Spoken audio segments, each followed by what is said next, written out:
First of all, great crowd today for a Sunday 12:30 start.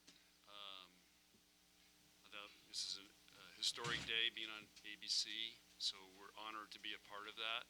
And Louisville did a great job of packing this arena and setting the tone for the Final Four. So we're just really happy to be a part of this, and I thought our team came ready to play today and played just a really solid 3 games, and we had a couple little bumps here and there, but we just pulled ourselves right out of it. So we made a lot of progress this week as a team and how we want to play and our mindset going into these matches. So great job by our players. You raise your hand, we'll get you a microphone for questions. We'll start with Mason. John, any stops at Churchill Downs this time around? No, I was looking for my future partner in racehorses over here, lady I met when I was here last time, but I missed the call to the post. They didn't play it today, and we're trying to get it to play it into Vanny. So we got a guy that can do it. It seemed like, especially in those first 2 sets, the defense was just spot on today. What did you like out of it? And every time it felt like Louisville maybe had some sort of in, you guys just were able to hunker down. You nailed it. I mean, our blocking defense was really good. I thought our serving really put pressure on them. They struggled early passing, and when you're running a 6-2, and you're trying to run all these double quicks and everything, you don't pass. There goes your offense. It becomes very predictable, and I just thought we did a really nice job staying with our game plan and putting pressure on them. Lexi, how did what you were able to do from the service line really set the tone, what you could do in the match? Yeah, I think Coach really touched on that, but if you're able to be aggressive and get them off the net, it kind of makes it easier for our block and D to get in the right positions, gives us more time, and so I think that's an advantage of us, just giving us more time and allowing us to kind of form around what's happening, and we get to dictate it a little bit more, where when they're in system, it becomes a little bit harder. How impressive was what Lindsay ran 3 aces in a row? How impressive was that? I mean, we see it every day in practice. She's got a gnarly serve, but I think it shows it shows a lot about her that she was able to go back there and hit it 3 times. I mean, that's pretty impressive. You have to bring your mics closer to you. Oh, sorry.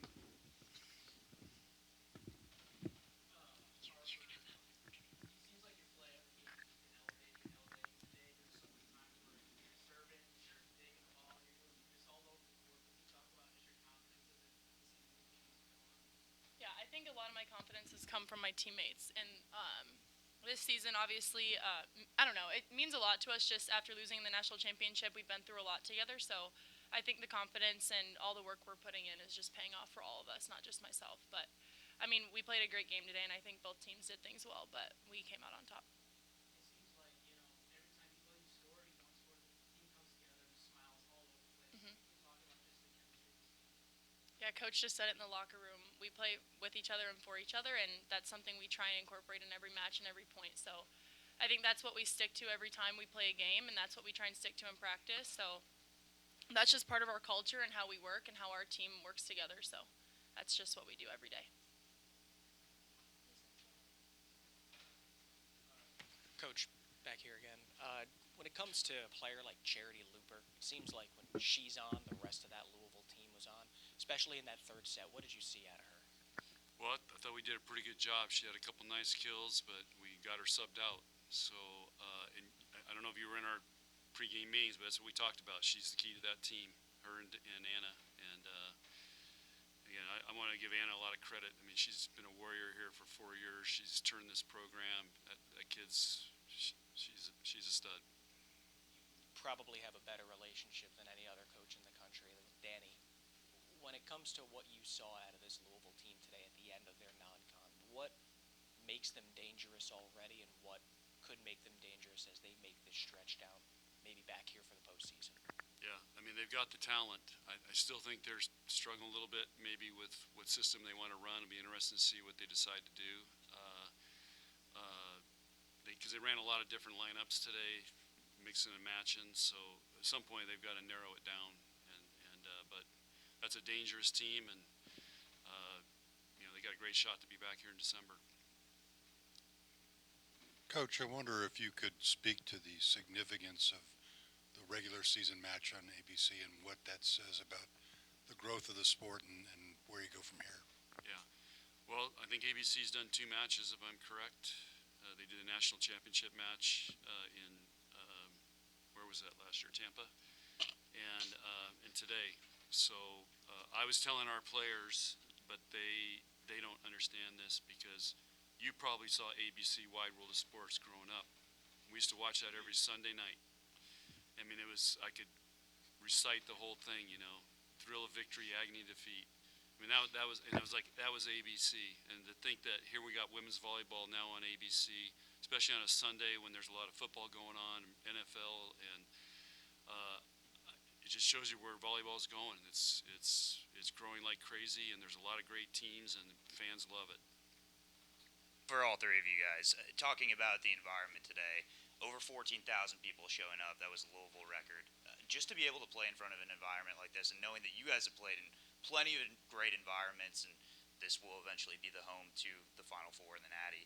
What was it like for you to be in front of this crowd, and possibly a preview of what could be to come for you guys down the road? Yep. Okay. Like you said, we're used to playing in front of large crowds, and thanks. We're used to playing in front of large crowds, and coming in here, their fan base is growing for their school. So I think we noticed that when we got introduced, and usually we can feel the energy because there's a lot of Nebraska fans, and I think we're kind of like, whoa, because we didn't have as many fans here as they did, or at least it didn't feel like that. So I think we just have to focus on us and focus on what's happening on the court, and we can't be distracted by the crowd, but we are used to playing in front of that many people, so I don't think it changes anything for us, but we're still learning to focus on ourselves.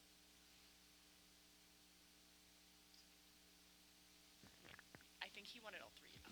Right. I think it's awesome. I think, like you said, we're kind of used to some of those bigger crowds, but I think it's cool that, like she said, usually it's full of Husker fans, and it's awesome to see that, the sport is just continuing to grow, and that it doesn't matter where we're playing. There's going to be supporters and people who are invested in women's volleyball, and at the end of the day, I think that's what we all love to see, so I'm just excited for more of these records to happen this year all throughout the country. To answer your question, I was reflected before the match, as Lexi always tells me, Coach, just so you're taking it all in. And I was really just looking around thinking, this is pretty cool. I mean, I can remember the days when there was nobody. And I was just taking it all in, like, this is pretty special. Yeah, back in the day. I hope you guys all start following me on TikTok. What's your username? Because that's been the biggest difference maker of all. Do you know your username? I have no idea. John Cook 1, It's right? Coach John Oh, Cook 1. Like and follow. Harper, how much pride do y'all take in, you had 7 aces, but you gave up 0. How much pride do you take in that and kind of being We had no solid and aces? serve receive? No, we didn't get aces. Sorry, repeat the last part of your question. How much pride do you take in being part of that serve receive that gave up 0 aces? Okay, before the game, this is kind of weird, but before the game, I write 8 and 27 on my fingers because when I'm passing, I think of Lexi because I obviously look up to her as a person and a captain. But yeah, I don't know. When I'm passing, I think about doing it for Lexi. So honestly, that's where I feel like I get my confidence from. But it feels great to not get aced. There was a lot of talk about finding confidence, especially after that SMU loss. How confident is this team now after 2 top 5 wins this week?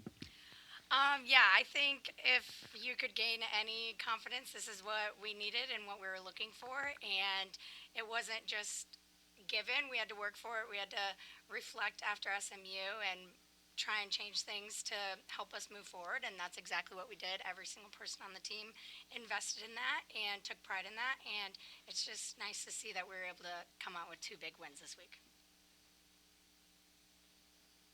More thing just about the crowd. I talked with Danny earlier in the week about how this sport seems to be in the middle of that big spectacle game that you guys definitely know about, and it being a lot more commonplace, crowds like this, games like this, nationally televised games.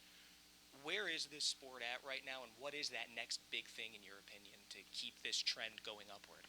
Well, I think our stadium match set women's volleyball and women's sports took it to another level of this is what it could be. And now I think this is continuing, and we're going to see this. I mean, we're going to be playing pretty much sold out arenas every week in the Big Ten, and so I just think it's a rocket ship going right now. Get on for the ride, you know, and like I said, people love women's volleyball. I get more texts. I mean, okay, look at TikTok. That's just a great example of what people are watching. I make these really special TikTok videos of these guys, and it's hundreds of thousands of followers. And I just think people are engaged in volleyball and these athletes and everything going on, whether it's TikTok, Instagram, volleyball, what they're doing on their day off, what's it like in the locker room, and people are just fascinated with all of it. And then they go see these athletes go out there and perform and do amazing things. Final questions. Well, Coach, talking about getting on the ride, a lot of Lincoln fans here. Can you just talk about what Husker Nation means? I heard a couple of Go Big Red chants out there and all going on. Husker fans go everywhere, but they love Louisville because there's a lot going on here. Zach Bryan, Bourbon, the horses. So this is a cool place. We got to get back here in December so we can do it all again.